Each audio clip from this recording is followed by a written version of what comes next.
En 1835, Juan Manuel de Rosas asume el gobierno de la provincia de Buenos Aires por segunda vez. La primera vez que Rosas había llegado al puesto de gobernador, se había hecho cargo del desastre en el cual estaba inmersa la provincia de Buenos Aires, y por este motivo, cuando se había empezado a desatar nuevamente el caos político, los porteños lo habían ido a buscar, otorgándole todo aquello que Rosas pretendía, es decir, otorgándole la suma del poder público. Ahora bien, hay una diferencia fundamental entre el primer gobierno de Rosas y el segundo. En el primero, Rosas llegaba como el garante del restablecimiento del funcionamiento de las instituciones provinciales, motivo por el cual se le concede el apodo de restaurador de las leyes, mientras que en el segundo gobierno, Rosas llega con la premisa no de restablecer el orden institucional, sino de evitar el caos político. Por este motivo, Rosas se va a esforzar por perseguir a todos los disidentes políticos, inaugurando un periodo que los historiadores denominan la dictadura rosista. Las medidas de Rosas son cruentas, la persecución política es implacable, lo que hace que los rosistas se convenzan todavía más de las aptitudes de su líder, y a su vez hace que los opositores empiecen a actuar activamente en contra de un gobierno que consideraban como una tiranía. El resultado no tarda en llegar. Para 1838, el puerto de Buenos Aires es bloqueado por Francia. En Buenos Aires surge un nuevo grupo opositor intelectual, la Generación del 37. En el litoral argentino, la provincia de Corrientes, aliada con los unitarios exiliados y con los colorados de Uruguay, empieza a avanzar sobre las provincias aliadas de Rosas. Y en el noroeste se conforma la Coalición del Norte, una alianza de provincias que buscaba simplemente oponerse al centralismo rosista.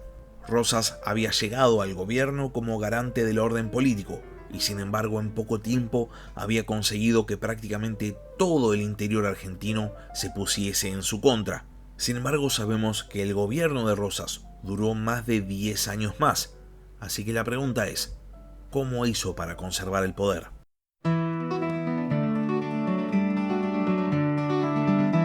Hola a todos, sean bienvenidos al podcast de historia La Barba Roja de Barba Roja.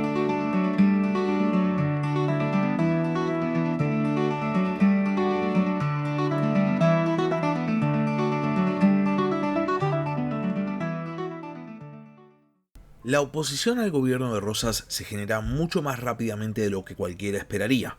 En tan solo 3 años, el restaurador de las leyes ya tenía opositores en todos lados, tanto en Buenos Aires como en el interior del país. Y ahora encima estos opositores estaban siendo asistidos por una potencia extranjera, Francia, que en su afán de establecerse como una potencia de primer nivel había bloqueado el Río de la Plata. El apoyo francés a la causa antirrosista no es solamente con el bloqueo. Desde Uruguay cruza el general Lavalle al mando de una fuerza de unitarios y de colorados uruguayos. El accionar de Lavalle está centrado en el litoral. Primero se dirige a Entre Ríos, una de las provincias más cercanas a Rosas, y al ver que los entrerrianos no se pasaban de bando, se dirige a Corrientes, donde se estaba gestando un poderoso polo antirrosista. En Corrientes, Lavalle entra en contacto con el gobernador Ferré, que lo pone al mando de las milicias correntinas. Y una vez que tiene todo listo, Lavalle cruza de Corrientes a Entre Ríos y se dispone a luchar contra el gobernador Echagüe, aliado de Rosas. Las fuerzas federales de Echagüe y unitarias de Lavalle se enfrentan en 2 batallas muy conocidas. La primera es la batalla de Don Cristóbal, que se salda con una victoria unitaria, y la segunda es la batalla de Sauce Grande, en la que las fuerzas federales se imponen frente al invasor unitario. Después de ser derrotado, Lavalle se retira a la costa del Paraná, a un lugar llamado Punta Gorda, donde los cañones franceses podían proteger a sus tropas vencidas. Una vez ahí, el general unitario escribe al gobernador Ferré de Corrientes pidiendo refuerzos, y antes de recibir la respuesta, decide embarcar en la flota francesa y se va. Todo el mundo pensaba que Lavalle iba a volver a Corrientes para volver a reclutar tropas y volver a intentar una invasión a Entre Ríos. Sin embargo, el unitario, sorprendiendo a todo el mundo, se dirige a Buenos Aires y desembarca en San Pedro con el fin de atacar directamente la ciudad de Buenos Aires. Este era un movimiento enormemente audaz, el cual para ser exitoso requería que los bonaerenses se levantaran en armas contra el gobierno de Rosas. Ferré en Corrientes ve esto como un acto de traición y entonces denuncia a Lavalle y pone al general Paz al mando de las fuerzas correntinas. Lavalle, mientras tanto, inicia su marcha sobre Buenos Aires, pero para su sorpresa, ningún bonaerense se levanta contra el gobierno de Rosas. Por el contrario, los únicos bonaerenses con los que se encuentra son las tropas lideradas por Pacheco, que hostigan a sus fuerzas, y Lavalle se ve forzado a retirarse hacia el norte provincial. Sin embargo, más allá de que Lavalle no lo supiese, sí hay una reacción a la presencia de tropas unitarias en suelo bonaerense. En Buenos Aires estalla lo que se llama el terror del 40. Después de 5 años de intensa persecución política por parte del gobierno rosista, los porteños vivían una auténtica paranoia antiunitaria. El miedo al unitarismo o a la simple mención del unitarismo era moneda corriente, y entonces la presencia de tropas unitarias en suelo de Buenos Aires hace estallar esta paranoia pública. De repente se producen linchamientos masivos. Todos los unitarios de la ciudad o aquellos que estuviesen relacionados con los unitarios o inclusive aquellos que estuviesen sospechados de ser unitarios son perseguidos, son linchados y son ejecutados. Las casas de unitarios conocidos son saqueadas e inclusive la paranoia llega tan lejos que los objetos de color verde o celeste, colores identificados con el unitarismo, son quemados o si no son pintados de rojo. Los porteños sentían que nadie estaba a salvo de los unitarios o inclusive nadie estaba a salvo de ser considerado un unitario. Rosas, por su parte, no hace nada para detener la masacre. Después de todo, esto parecía ser la culminación de su política antiunitaria. Ahora, eso sí, cuando considera que el daño causado había sido suficiente, emite él una proclama en la cual se decía que cualquiera que fuese encontrado saqueando una casa iba a ser pasado por las armas. Y ese mismo día, después de meses de saqueo, la violencia política termina de repente. Mientras tanto, Lavalle había cruzado el río Paraná y había llegado a Santa Fe, donde se había enfrentado con el gobernador Juan Pablo López, y lo había derrotado, forzándolo a refugiarse en la capital. Lavalle continúa su avance sobre Santa Fe, y una vez que llega a la ciudad, se entera de la firma del tratado Arana-Macó, que ponía fin al bloqueo francés. Este tratado es una enorme victoria diplomática para Rosas, porque si bien es verdad que cede algunas cosas a los franceses, indemnización de guerra y la exención del cumplimiento del servicio militar para ciudadanos franceses, por otro lado consigue no ceder lo más importante para él y sobre todo para Buenos Aires, la libre navegación de los ríos, que habría destruido la ley de aduanas. La firma del tratado Arana-Macó, si bien no va a dar una solución definitiva, va a sentar las bases del hecho de que cualquier discusión política entre argentinos la van a definir los propios argentinos. Ahora bien, volviendo a la guerra civil, mientras todo esto sucedía, el general Lamadrid, a cargo de las fuerzas de la coalición del norte, invade la provincia de Córdoba. Lavalle aprovecha esta situación y se dirige él mismo a Córdoba al mando de sus tropas para juntarse con Lamadrid y hacer frente común contra Rosas. Sin embargo, en el camino es interceptado por fuerzas federales, comandadas por Manuel Oribe, el expresidente uruguayo y referente de los blancos.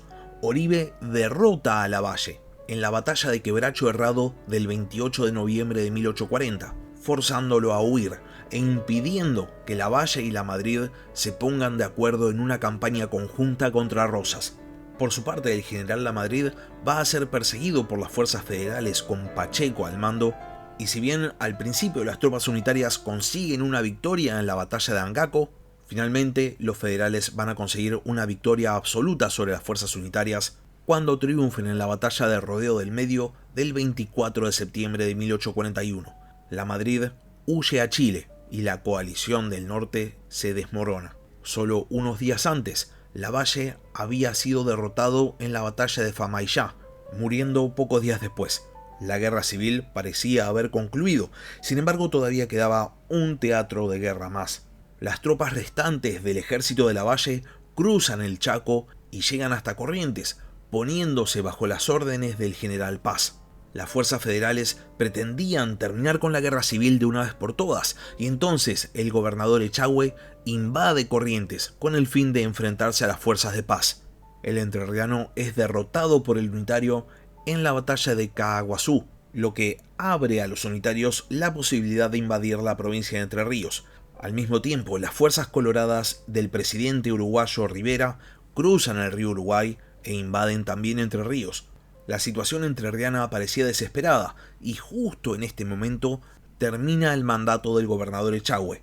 La legislatura entrerriana elige como su reemplazo a Justo José de Urquiza, un hombre de confianza de Echagüe, que había quedado al mando de la defensa provincial mientras el gobernador había ido a invadir Corrientes. Pocos días después del ascenso de Urquiza como nuevo gobernador de Entre Ríos, el general Paz ocupa Paraná y Rivera ocupa Concepción del Uruguay. Urquiza sabía que tenía todas las de perder y entonces concentra sus esfuerzos en reclutar tropas y empezar a entrenarlas con el fin de conformar un ejército. Viendo que parecía que el gobernador no iba a presentar batalla, Paz se hace nombrar como gobernador de Entre Ríos en Paraná, pensando que esto lo iba a acercar todavía más al gobernador Ferré de Corrientes, quien a su vez iba a mandar tropas en su apoyo. Sin embargo, Ferré, una vez más, no hace nada, y entonces el general Paz, no confiando en el número de tropas del cual disponía, decide cruzar la provincia de Entre Ríos, desde el río Paraná hasta el río Uruguay, con el fin de unirse a las tropas de Rivera. En el camino, las tropas de Paz empiezan a desertar y se pasan al bando de Urquiza. El movimiento de Paz permite al gobernador entrerriano marchar sobre Paraná, ciudad que ocupa sin luchar. Mientras todo esto pasaba en Entre Ríos, del otro lado del río Paraná, Manuel Oribe ataca al gobernador de Santa Fe, Juan Pablo López, que había decidido pasarse de bando. Una vez que López cae, es Pascual Echagüe, el ex gobernador de Entre Ríos, el que decide hacerse cargo del gobierno de Santa Fe.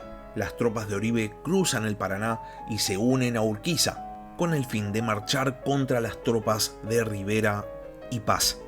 Iba a iniciar la campaña final de este tramo de la Guerra Civil Argentina, e interesantemente, ambos ejércitos de cada uno de los bandos, unitarios y federales, eran comandados por un representante oriental de los colorados y los blancos, Rivera y Oribe, lo que nos da a entender la estrecha relación entre los conflictos políticos de Argentina y de Uruguay. Las fuerzas federales y unitarias se enfrentan en la batalla de Arroyo Grande y la victoria es total y es para los federales. Rivera huye y se refugia en Montevideo. Oribe, por su parte, cruza el río Uruguay e inicia una lenta marcha hacia la capital uruguaya con el fin de sitiarla. Urquiza, por su parte, primero se dirige a la provincia de Corrientes y depone al gobernador Ferré, nombrando en su lugar al federal Cabral, concluyendo esta etapa de la Guerra Civil Argentina, y después de eso, cruza el río Uruguay y se une al ejército de Oribe, que estaba marchando muy lentamente, participando entonces del sitio de Montevideo, que pone inicio oficial a lo que los uruguayos llaman la Guerra Grande. Y mientras todo esto sucedía, en Buenos Aires, Rosas seguía gobernando con la suma del poder público, y ahora parecía que no había nadie que le pudiese disputar el control. Y con esto llegamos al final del capítulo de esta semana. Si llegaron hasta acá y no están suscritos al canal, les recomiendo que se suscriban. Subo capítulos nuevos todas las semanas. Y si por otro lado ya están suscritos, pero tienen ganas de ayudar al podcast, pueden hacerlo transformándose en miembros del canal en YouTube, o si no, transformándose en Patreons. Les dejo el link en la descripción del capítulo. Muchas gracias por haber escuchado y hasta la próxima. Gracias por escuchar La Barba Roja de Barba Roja. Si tenés alguna pregunta o simplemente querés hacer un comentario, no dudes en escribirme al mail del podcast, labarbarrojadebarbarroja@gmail.com. Hasta la próxima.